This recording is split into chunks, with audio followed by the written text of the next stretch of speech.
is the forward, if that's okay. I don't know if anybody ever reads that, so I want to read it for you. Okay.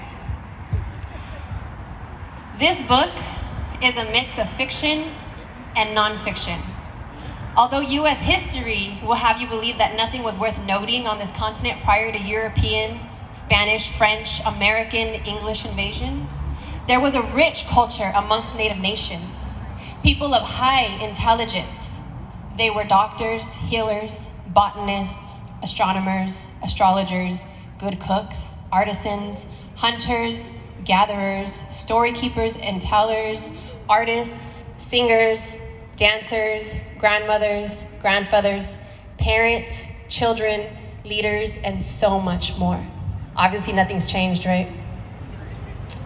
Science continues to come out with facts that back up what our families have been saying about our truths for generations, proving the history books wrong. The sad fact is that almost no one listens to Native people until science and archaeology state it as facts. By then, the damage is always already done.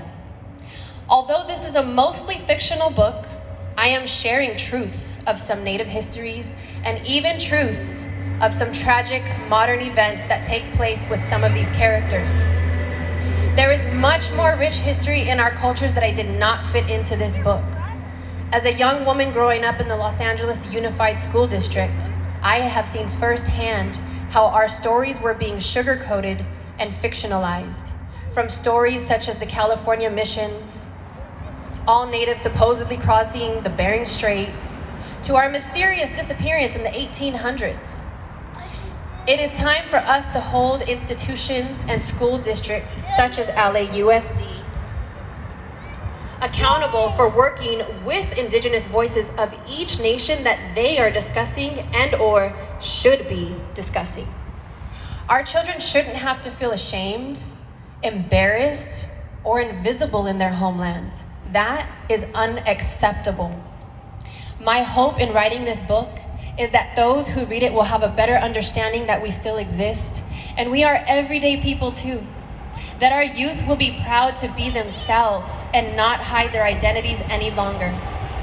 That education and political entities have natives at the table with a voice that is finally heard. That people ancestrally connected to Central and South America can be proud to be Indigenous as well. That those who claim Chicano can be proud of their native heritage without forcing erasure stories on other natives with their fabricated story of Aslan. There is an older belief / story of Aslan that does not create erasure to other nations. That we can each take away healing points and move forward knowing that we are all worthy of health, peace at mind and heart, love and success no matter how hard of a life we've had.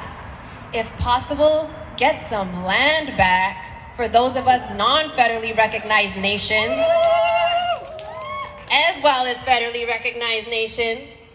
And most importantly, that we can work together and heal the earth for the sake of the next 7 generations. Can I get a...